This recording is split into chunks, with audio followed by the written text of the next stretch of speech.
be judging these characters. I'm not gonna lie. I just be judging them. Oh, you doing that again? You said you was gonna do that, and now you're doing it again. Wow, that's crazy.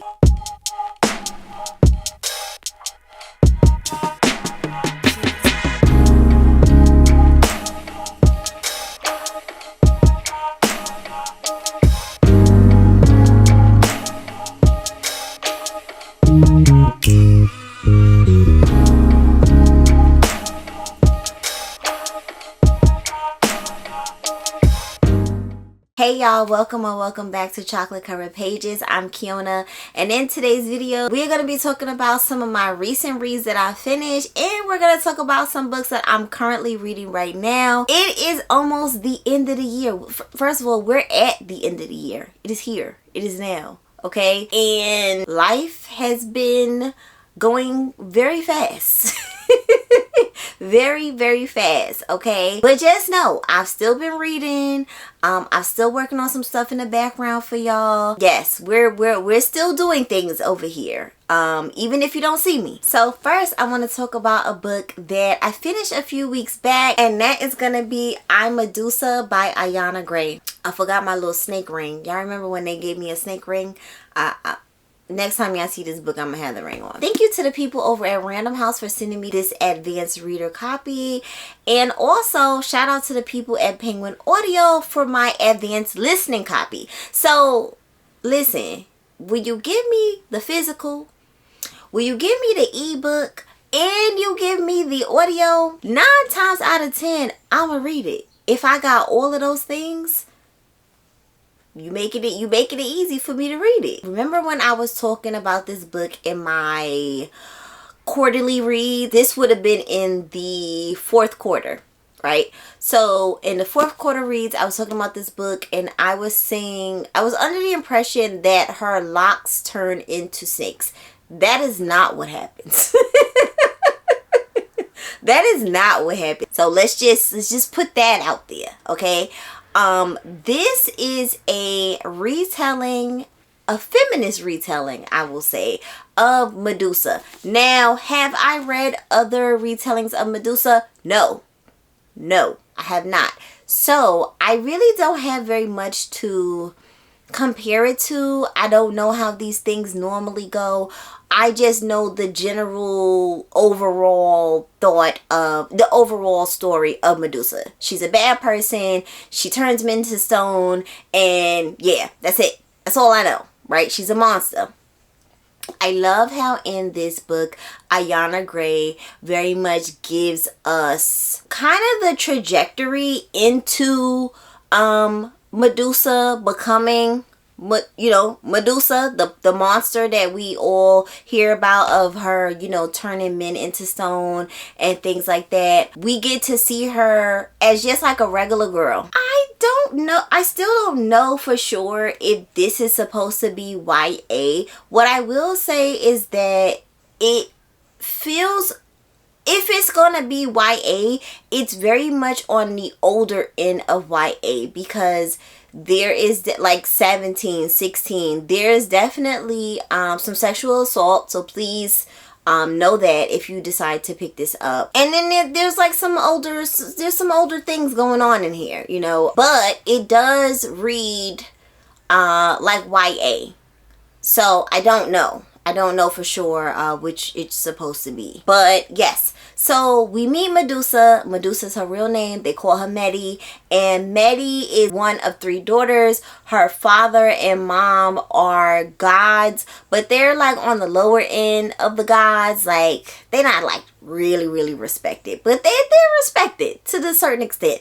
They're not like, the big ones like the Zeus and they ain't one of those. They trying to impress the big ones, right? But they got their own little island. They're connected to the waters and stuff like that. So, it's cool. Medi's 2 sisters, they're beautiful. They are also immortal. And Medi is the only one who is actually mortal. Her life takes a different turn because of this. I found Medi in this book to be very protective, but I do think that her downfall is her age, because Medi makes some terrible decisions. I cannot tell you how many times I was reading this and I was just thinking, girl, why are you doing that? Why? Don't do that. Don't go over there. Don't do that. Don't say that. This is what's giving me the YA. Medi catches the eye of Athena. Athena invites her to come with her and train as a priestess, like to be an actual priestess. So she becomes like an acolyte and she's doing all these different trials. I love this part of the book because I love books where there is some kind of trial. The main character is working towards something. I love books like that. And you just see her just going through this, and of course like there's other acolytes that are there that are training to be a priestess, and you see, you know, there's jealousy, there's, you know, oh, how did you get in here, and you know, like little funny stuff, because all the girls are trying to get ahead. They all want to be a priestess, and it's not just a regular thing where it's like, okay, if you don't make it, you know, you just become, I don't know, a servant or something like that. Like, if you don't make it, you're literally getting kicked out. And some of these girls, they don't have any place to go, you know. So it's kind of like a make or break situation. You know, they don't all have an island that they could go back to. And Medi also has to keep that part of her life very secret because, you know, people might say like, well, what is she doing here? Medi is someone who, yes, at one, like she is a victim, but she's also a survivor is what I got from this book. I also love vengeance. I love books that involve some kind of vengeance. And I did enjoy that part of this book.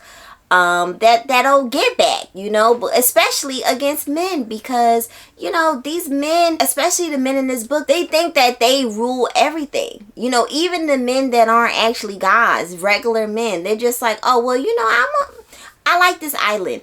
I'm gonna take this island. And it's just like, well, who told you? That's my island. What you mean you taking it? Like, okay, let me see you try. And I really enjoyed those parts of this book. There's also a little romance in it. But yeah, this was a fun, quick read. I also enjoyed the audiobook. I thought that the audiobook for this was very fitting. It sounds, the narrator for this book sounds like how you would expect Medi to sound. Like, she literally sounds like a young woman, like like someone that's like 19, 20, you know, unsure. I love how she makes her voice like a little unsure of things and just kind of figuring it out. You could hear the hesitation. You know how like young girls have like that little hesitation in their voice, like, oh, I was just trying to, like, she has that type of voice. But yeah, it was definitely fitting. I love when it's the right narrator for the right book. Okay, so yeah, so that is this one, and this came out in November, so you should be able to pick it up now. Next up, we have Bitter Honey by Lola Akinmade. Now, y'all know I love me some Lola, and y'all know that I was definitely excited to get into this book. I fully read it with my eyes because I couldn't wait for the audio. By the time I literally had maybe 20 pages left, and then the audio became available to me, and I was like, you know what? We just want to keep it with the eyes, you know, we just want to keep it that way. I don't even want to mess up the vibe. So I have no idea what the audio is like for this one. Thank you to the people over at William Morrow for my advanced reader copy. This is a hardcover, but they also sent me the hardcover too. So, and then this is also signed by the author. Look at me. Look at me. Here's to the soft life always. Yes, ma'am. Yes, ma'am. Okay, so let me tell you about this book. This one is about a mother-daughter relationship set in Sweden. And we have Nancy, who is the mom, who is in Sweden in 1978. And then we have her daughter, Tina, who is also in Sweden during 2006. So the chapters flip back and forth, and y'all already know the chapters that's going to be my favorite is always going to be the ones that was in the past. Tina, the daughter, is a pop star, a Swedish pop star, as she is about to do a very big performance for her. Okay, this is a big performance so that she can then so she can represent Sweden at something called Eurovision, right? So it's a competition, and this man comes backstage. Lars, he comes backstage and he sees her and he's like, "I'm your father," basically. And she knows that he's not lying because she looks exactly like him. And she was like, what is going on? Like, I can't even deal with this right now because as far as she knows, her father is dead. Okay, then we are flipping back to Nancy. Nancy is the mom, and we get Nancy's story at the same time we're getting Tina's story in the present. But Nancy's story goes from the beginning of her leaving Gambia and going to Sweden, getting the opportunity to go to college in Sweden, and just her entire acclimating to, Swedish culture and meeting Lars and some other people, of course, but meeting Lars, obviously, who is actually her professor. So the whole entire time we're reading this and we're thinking, how did this happen? How did this happen? Take me through there. Take me from the beginning on how she ended up making a baby with Lars. Because, and I just love how Lola takes us to a very pivotal moment into this book. Smack that from the beginning. She takes us to a very pivotal moment in the book. And then she says, okay, and now I'm going to tell you how this happened. So you already got my attention. And then now it's like, okay, let me read. So how this ends at a certain point. It doesn't fully end there with her meeting him, but we know that at some point she has a kid with Lars and the kid becomes a pop star, and so it's kind of like backtracking, and I love the way she tells this story. I just love the way she tells the story so much, and I just have so many thoughts. But we don't spoil things here. We don't do that. We don't do that. Tina is a young girl, and Tina in this book is a character that makes you want to shake her as you're reading it, because she is going through so much. Okay, reading Tina's chapters and then reading Nancy's chapters at this, back to back, and you just see them going through some very similar things, but in very different ways, but still very similar, and then you think about the relationship that they specifically have at this very moment, at this current moment, and they're not close. I'll tell you that. They're not close, and there's a reason why they're not close, and this book digs into that. And I think this book also talks about something that I see a lot in mother-daughter books, where it's like showing us that our moms are real people. They were real people before they had us, before they became mothers. They didn't just appear as a mother. They had their own hopes and dreams and their own disappointments. It's this book is a lot. This book is a lot. It's so well done. I loved every minute of it. Like I said, I'm just such a fan of Lola's, and I just want to read everything that she writes. It's just, there was just never a dull moment. Every time I thought that Tina was, shaping up, girl, another character making terrible decisions. Just terrible. I be judging these characters. I'm not gonna lie. I just be judging them. Like, oh, you doing that again? You said you was gonna do that, and now you're doing it again. Wow, that's crazy. But Nancy, oh my gosh, Nancy, I just wanted so much more for her, and this is also a masterclass in showing us like the way a narcissist will behave. Woo. Baby, I love how Lola fully humanizes Nancy for us, because it could be easy for us to judge Nancy and say, you know what, Nancy, you should be a better mom to Tina. And in fact, instead, we are sympathizing with Nancy for sure, because we're seeing it from the very beginning. We're seeing that she had all these, hopes and dreams and aspirations. But anyway, I really enjoyed this book so very much. So very much. This not the last time you're going to see me talking about this book. And I also have another special treat. Lola came to New York, y'all. I definitely sat down with Lola for another episode of the Chocolate Tea Party. So look out for that. It is coming. And we definitely had quite a bit to talk about, and I can't wait for y'all to see it. Another book that I read is The Scammer by Tiffany D. Jackson, and y'all knew I was gonna read this. This video is nothing but books that y'all knew I was gonna read this. Y'all knew I was gonna read this. I listened to this one. I got an advanced listening copy from Libro FM. So thank you to Libro FM for coming through with the advanced listening copy.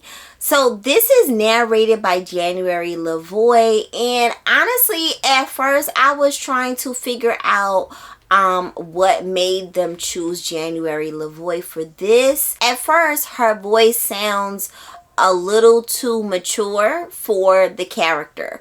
We are following Jordan, who is a young girl. She's not a young girl. I mean, she just got into college. Okay, so I was expecting the voice to be a little bit younger, but then as I continued to listen to more of the book, I got more comfortable with listening to January, and I started to feel like, okay, you know what, I think this does fit. Like, when we start learning more about Jordan as a character, that she kind of grew up in, a nice neighborhood, she went to a predominantly white school, I was like, okay, this is fitting.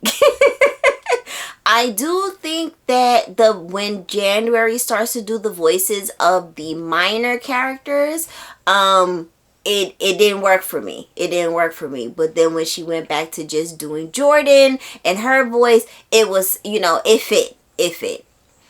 That being said, so Jordan is a girl that her family wanted her to go to an Ivy League. She decided not to do that, and she decided to go to an HBCU instead.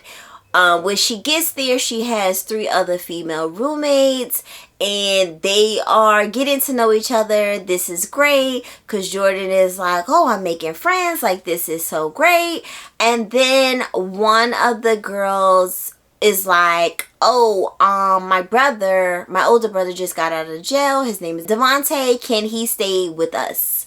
And, Jordan is a little uncomfortable with this, but she agrees anyway with the other girls. She doesn't want to be the one to rock the boat. So, he starts literally living in their suite. Now, if you remember, a few years back, there was an actual story about this, where this happened.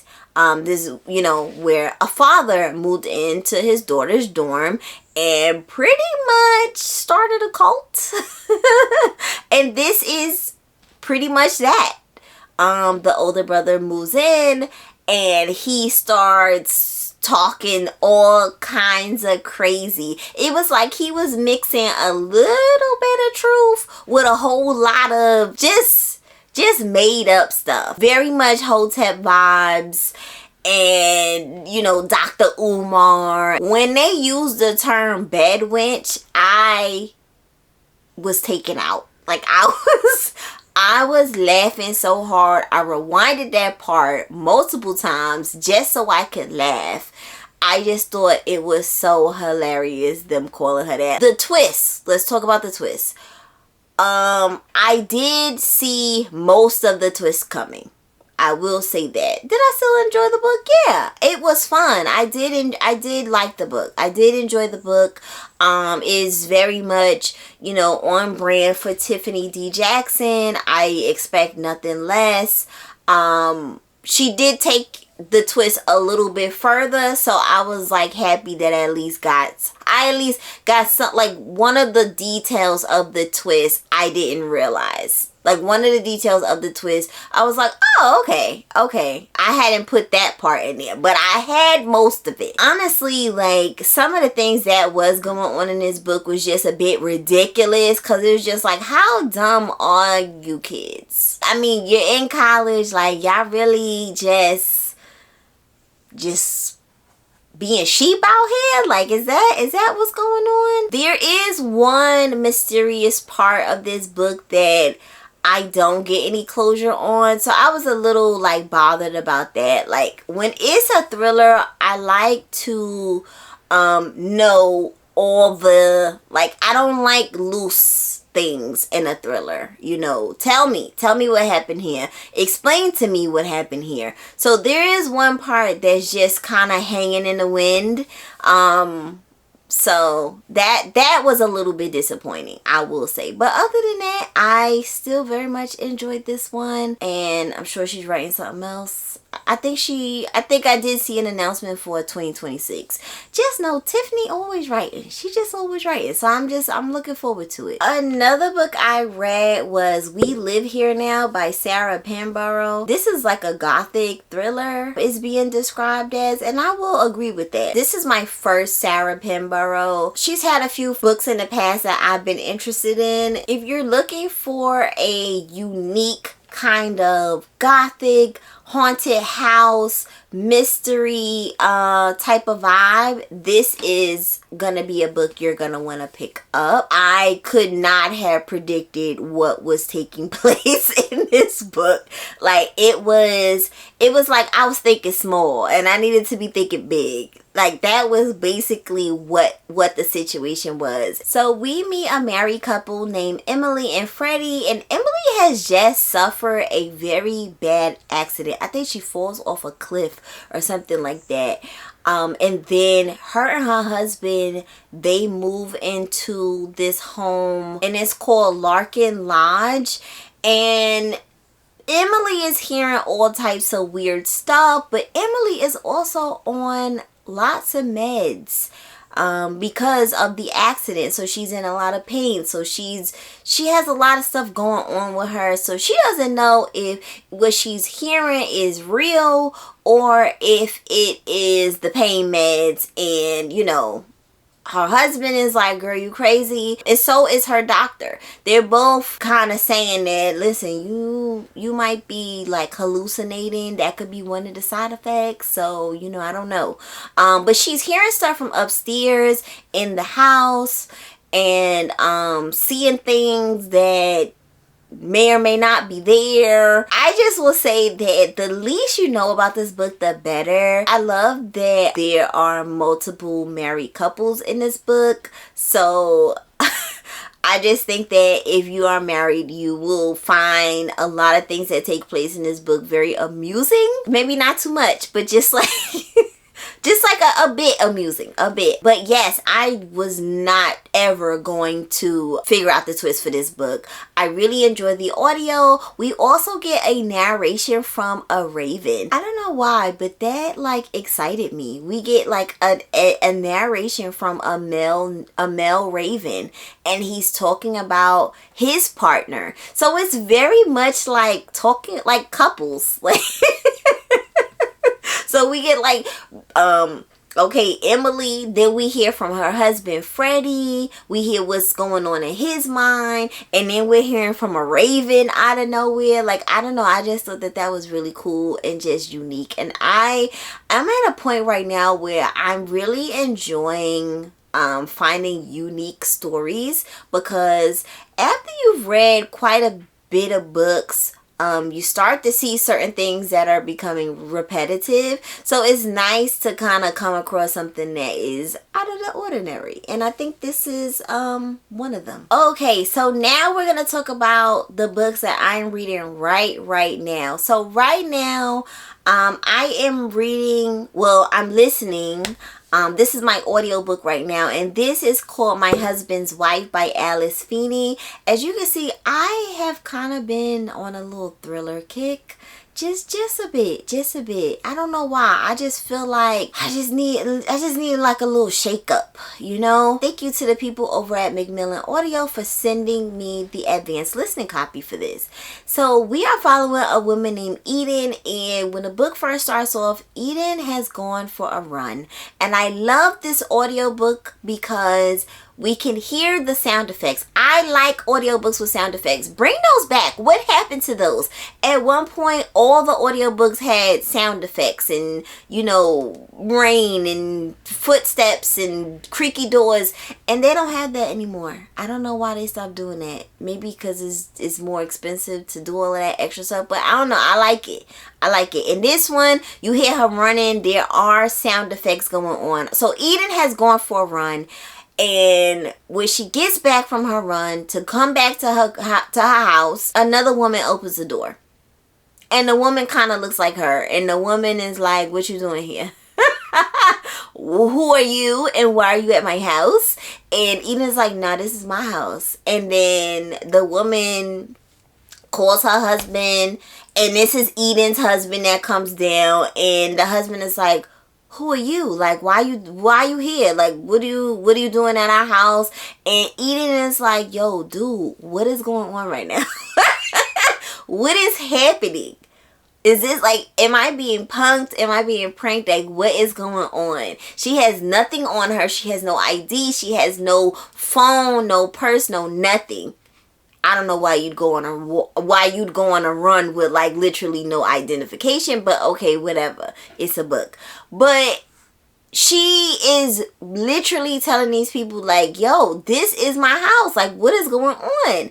And they even call the cops and everything, trying to get this woman removed from the premises. Can you imagine? No, I cannot.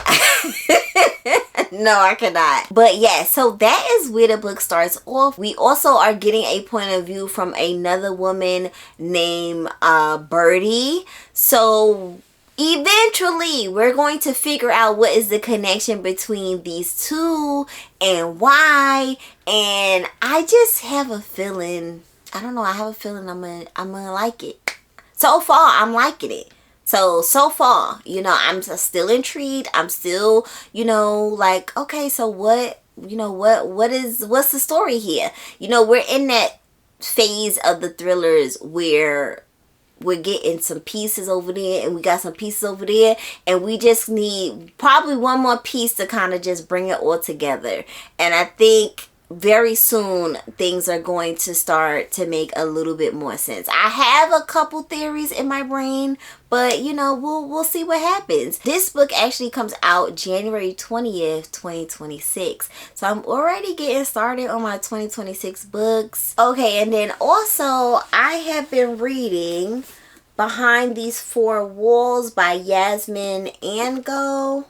And thank you to the people over at Thomas and Mercer, which is underneath Amazon Publishing, for sending me this advanced reader copy. Now, I think that this was originally supposed to come out December 16th, but it has been pushed back to January 2026. So, you will be seeing this in my first quarter 2026 reads video. So look out for that at the end of December. This is also the author of Her Name is Night. I believe that's an entire series. I could never get into that. I don't know why. That has gotten a lot of great reviews. I think just maybe it was just like wrong time for me. But this, I'm reading this. And I'm actually much further in this than it appears. I'm probably like here. You know, oh wait, no, I'm probably like here. I think. We meet a girl named Isla. Isla is out to find out some information. 10 years ago, she had a really good friend named Eden. They decide that they're going to leave their town and run away to LA. But Eden says, you know what, I need to stop in Virginia first. You know, I need to go take care of something. So Eden leaves the motel that they have rented, but she never returns. And that was 10 years ago.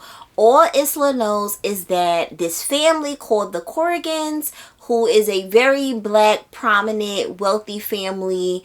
They own multiple businesses and, you know, got their hands in everything. She just knows that they're involved because Eden would talk about the Corrigan family and say, like, you know, she hated them. Like her mom, Eden's mom, used to work for that family. For whatever reason, it didn't end well and Eden can't stand them. So that's all Isla has known this entire time. So now Isla has found herself around the Corrigan family, connected to them in another way based off of her line of work, right? And she's decided, you know what, this is a sign. This is a sign. I need to infiltrate this family so I can finally find out what happened to Eden. Did she die? Did they send her away? What happened? Because she knows that they have the kind of money that could really make somebody disappear. You know, and while she's there with this family, she is starting to find out a lot of things specifically about Eden that she never even knew. So I have a feeling that it's not going to be as it seems when we finally find out like what happened to Eden, who's all involved and stuff like that. I don't think it's gonna be what we think. I think the wool is being pulled over our eyes and there may be somebody or some people that we're not looking at. That's what I think. But anyway, very much enjoying this. I am reading this one fully with my eyes, and that's how you know it's keeping my attention. Isla as a character, yeah. You know, I could take her or leave her. I don't have to love a character in order to enjoy a book. So there's that. But yeah, so that is what I'm reading, and that is what I have read. If you have enjoyed this video, make sure you give me a thumbs up. Make sure you hype the video. It helps me in the algorithm for other people to find me. If this is your first time here, make sure you subscribe for more bookish content like this, and I will catch y'all in the next one. Bye.